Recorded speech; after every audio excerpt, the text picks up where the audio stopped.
Hey everybody, Resident Loser Jeremy here. Thinking back to last year, 2019, and things that I used in the studio a lot, especially plugins, and then what might go under the radar. Like we all know about Pro Q3, and if you don't, welcome to YouTube. But this one, I think, is a little different, and I wouldn't even say this is my favorite plugin. This is kind of like a utility plugin that I use when I need to fix something, and what it does is not unique. It's kind of blending the lines between a match EQ and a multiband compressor. Pro Audio DSP Dynamic Spectrum Mapper version 2. If you're looking around for this, now there's a version 3 and it's actually pretty darn cheap. I think a lot of times people sell this as like a mastering limiter, which I have yet to use it like that. What I use it for is when match EQ just doesn't quite cut it. I don't want to get that involved with changing the sound of something, but I need it to point in the direction of something. For example, I've got some tracks that don't sound quite the way I want them to sound. So using this, I can really get them in the direction that I need them to go. And this is going to be a quick video. So I've got this kind of heavy guitar tone.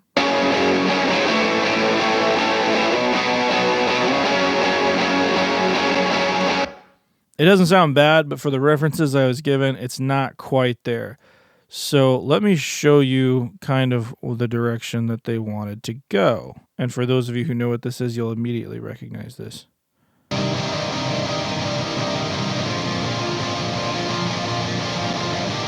So what do we have here? We actually have reference tracks from one of our favorite bands. I'm not going to say who it is, but it rhymes with Schmerifery. And these tracks are readily available online to anyone who kind of knows how to Google even the least amount. We can take this track, cut out the part of the guitar tone that we really like. So what we can do is we can literally just listen to this track and hold capture here, and it's going to basically capture a dynamic EQ map of the whole thing. It's really interesting. I don't exactly know what it's doing, but it does it pretty cool. So we just literally listen to the track and hold capture.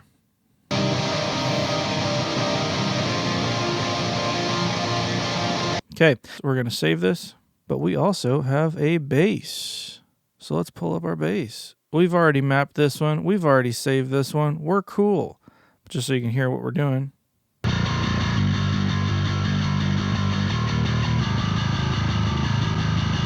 And we really like that as a reference. So let's go back to our original tracks. First with guitar.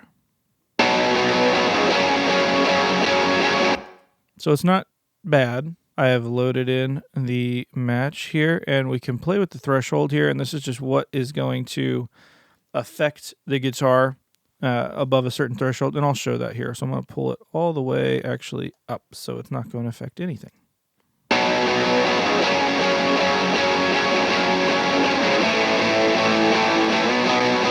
So you can see when I hit bypass there, it's not doing anything, but let me bring the threshold below the guitar.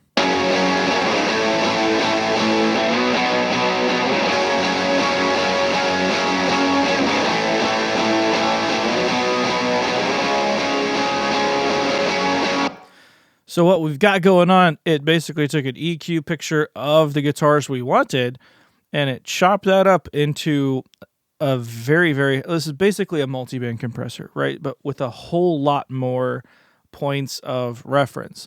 So it made all these points of reference along this EQ curve, and it's going to dynamically affect the source that we have to match that EQ curve.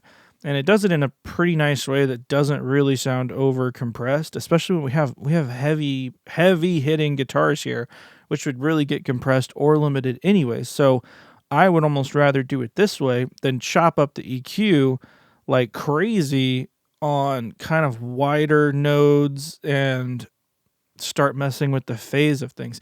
This feels like a more natural way, especially when you're kind of in the ballpark, but you're not quite there. So let me really quickly turn on the bass as well, and I'm going to turn off both instances of Dynamic Spectrum Mapper, and I'm going to turn them on, and you can kind of see where we ended up.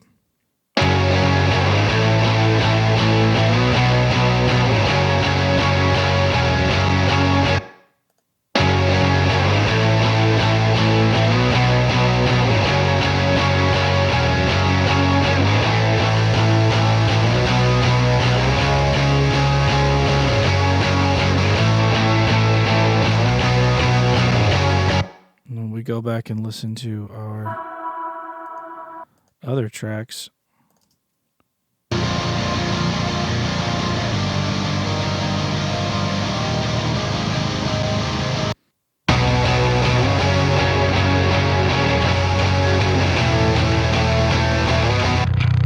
And I really like what it did on the bass especially.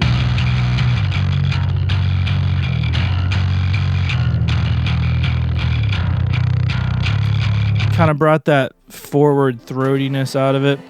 And again, I could sit here and get close, but when these are tracks that I can't go back and change, and I already know I have the references available in this form, this is a pretty easy, quick fix to do. I think the version 3 of this plugin is $49 right now. Go check this out. It's not going to be your favorite plugin, but I guarantee in those situations that you need something like this, it has the ability to really fix a mix that you're stuck with. You kind of get a little more mileage out of something that would otherwise maybe even be a loss. So anyway, check this out. Dynamic Spectrum Mapper version 2 prismatic compressor and master limiter by Pro Audio DSP. I'm in no way sponsored by this. I just really dig this plugin as a tool, and I've never used it as a mastering limiter. So if anybody has, let me know. Anyway, guys, I wanted to drop this out. I think this is the most under the radar plugin